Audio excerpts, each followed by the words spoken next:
জেতা match Bangladesh draw করে, draw হওয়া ম্যাচ বাংলাদেশ হেরে বসে।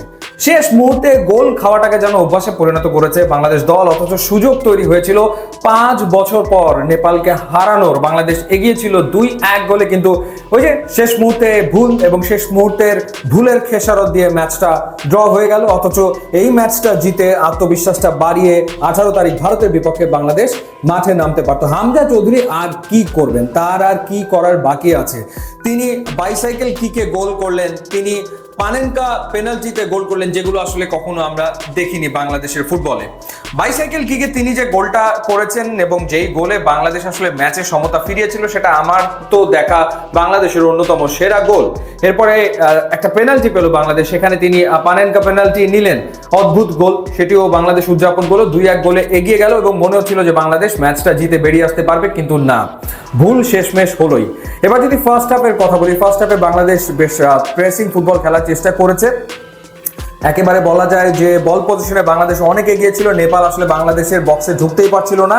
তারা ফার্স্ট হাফে মাত্র 2 বার ঢুকতে পেরেছে, কিন্তু ওই 2 বারের ভেতরে একবার তারা আসলে গোল করে ফেলেছে।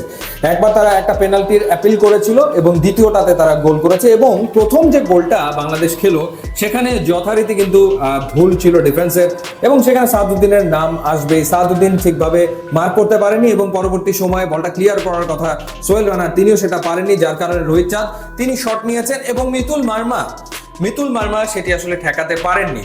মানে ডিফেন্সের ভুল তো হয়েছে, কিন্তু গোলকিপার যে তার ক্যারিশমায় গোলটা ঠেকিয়ে দেবেন সেটা আসলে হয়নি, যার কারণে 1-0 গোলে এগিয়ে থেকে বিরতিতে যায় নেপাল।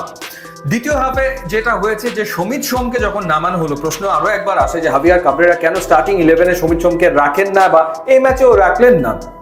সমিত সোম ক্লাবের হয়ে লাস্ট ম্যাচটা খেলেছেন -ডিগ্রিতে, বরফের ভিতরে খেলা হয়েছিল কাভালরি এফসির, সেই কারণে মানিয়ে নিতে সময় লাগছে কিনা কে জানে। যাই হোক, সেকেন্ড হাফে সমিত সোম নামার পরেই কিন্তু বাংলাদেশের খেলার ধরন পুরোপুরি পাল্টে যায় এবং কাবরেরা যে গোলটা করেছেন সেই গোলের সূচনাটা কিন্তু সমিত সোমের পা থেকে আসলে লেফট ফ্ল্যাঙ্ক থেকে এসছে। পরবর্তী সময় জামাল ভুঁইয়ার মাধ্যমে বলটা গিয়েছে হামজা চৌধুরীর কাছে এবং তারপরে সে অবিস্মরণীয় গোল, অর্থাৎ বাইসাইকেল কিকে, মানে যতবার আপনি দেখবেন ততবার আপনার ভালো লাগবে, আপনার মন ভরে যাবে, এরকম একটা গোল হামজা চৌধুরী করলেন।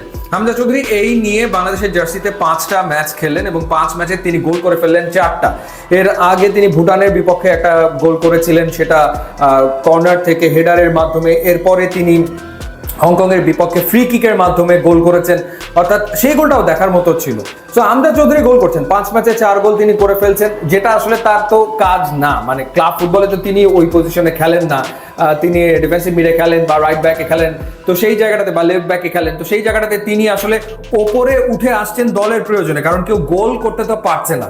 আজকে রাকিব নিষ্প্রভ ছিলেন, ফাহিম বারবার উপরে উঠেছেন, একটা হেডার নিয়েছেন গোলকিপার বরাবর, শট নিয়েছেন, সেই শট নেপালিরা ব্লক করে দিয়েছে। তিনি চেষ্টা করেছেন কিন্তু গোল আসলে তিনি পাননি, যার কারণে হামজাকে উপরে উঠে আসতে হয়েছে। ফার্স্ট হাফে জামাল ভুঁইয়া একটু উপরে খেলছিলেন, পরে যখন তিনি নিচে নেমে এলেন তখন হামজা উপরে উঠে আসার ফলেই কিন্তু বাংলাদেশ বেশ অ্যাটাকিং ফুটবল ওই ফেজটাতে খেলেছে। কিন্তু এরপরে যখন একটু পায়ে টান লেগে হামজা মাঠ থেকে বেরিয়ে গেলেন, তখনই আসলে মন কেমন যেন করছিল যে এবারে বুঝি বাংলাদেশ আসলে গোলটা খেয়ে বসে কিনা, এবং দেখা যাবে যে শেষমেশ জেতা ম্যাচটা ড্র করে বেরিয়ে আসতে হবে, সেটা আসলে হয়েছে। হাভিয়ার কাবরেরা বেশ কয়েকজনকে খেলিয়েছেন, সেকেন্ড হাফে চেঞ্জ করেছেন, সেখানে হৃদয়কে নামিয়েছেন, এরপর আহাদ শাকিল তপুকে খেলিয়েছেন, যেহেতু ইনজুরিতে পড়ে গিয়েছিলেন জায়ান, সেটা একটা চিন্তার কারণ যে ভারত ম্যাচের আগে জায়ান যদি সুস্থ না হয়ে ওঠে তাহলে আসলে বিপদ হতে পারে। এরপর হৃদয়কে তিনি খেলিয়েছেন এবং কিউবা মিচেলকে শেষ মুহূর্তে তিনি নামিয়েছেন।